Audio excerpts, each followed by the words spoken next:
Hi friends, welcome to my channel. నేను ఈరోజు మీకు చూపించే రెసిపీ చపాతీ ఎలా చేయాలో నేను చూపిస్తాను. అయితే చపాతీ మెత్తగా ఉండాలి, చాలా మంది మెత్తగా ఉండదని కంప్లైంట్ ఇస్తున్నారు. మెత్తగా ఎలా ఉండాలో నేను చూపిస్తాను. ఒక బౌల్లో మిక్సింగ్ బౌల్లో పిండి తీసుకోవాలి. దానికి తగినంత సాల్ట్, వాటర్,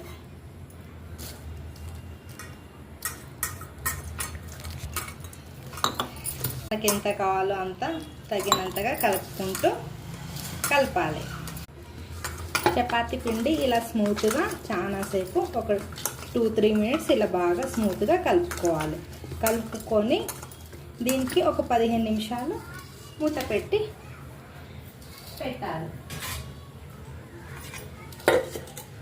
15 నిమిషాల తర్వాత 15 మినిట్స్ తర్వాత మనం ఈ పిండి ఇలా ఉంటుంది. ఇలా స్మూత్గా ఉంటేనే చపాతీ మంచిగా వస్తుంది. కొంచెం ఆయిల్ వేసి ఇలా కలుపుకొని పెట్టుకోవాలి. ఇప్పుడు చపాతీ ఎలా చేయాలో నేను చూపిస్తాను. ఇది కొంచెం తీసుకొని ఇలా బాగా మెత్తగా అనుకొని ఇట్లా పెట్టుకొని పొడి పిండి పెట్టుకోవాలి. మనము చపాతీ ఇలా వేసుకొని ఇలా 4 మడతలు పెట్టుకుంటేనే మంచిగా వస్తుంది చపాతీ.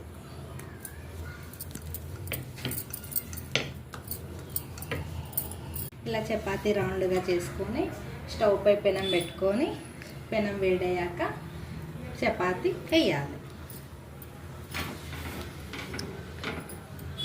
కొంచెం ఆయిల్ పెట్టుకుంటే చపాతీ మెత్తగా ఉంటుంది.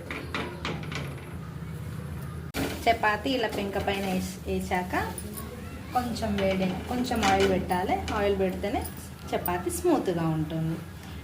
2 డేస్ అయినా కూడా చపాతీ బాగుంటుంది.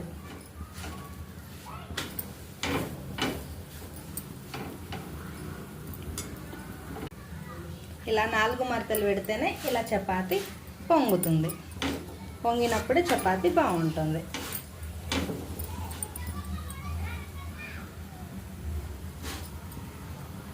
ఇక చపాతీ రెడీ. ఇలా ఉంటుంది చపాతీ. ఇక చుంచితే స్మూత్గా ఉంటుంది. వావ్! దీంతో ఆలు కుర్మా, ఆలు కర్రీ పెట్టుకొని తింటే అదుర్స్. నా ఛానల్ మీకు నచ్చినట్టయితే లైక్ చేయండి, షేర్ చేయండి, సబ్స్క్రైబ్ చేయండి. ఇగో చపాతీ రెడీ.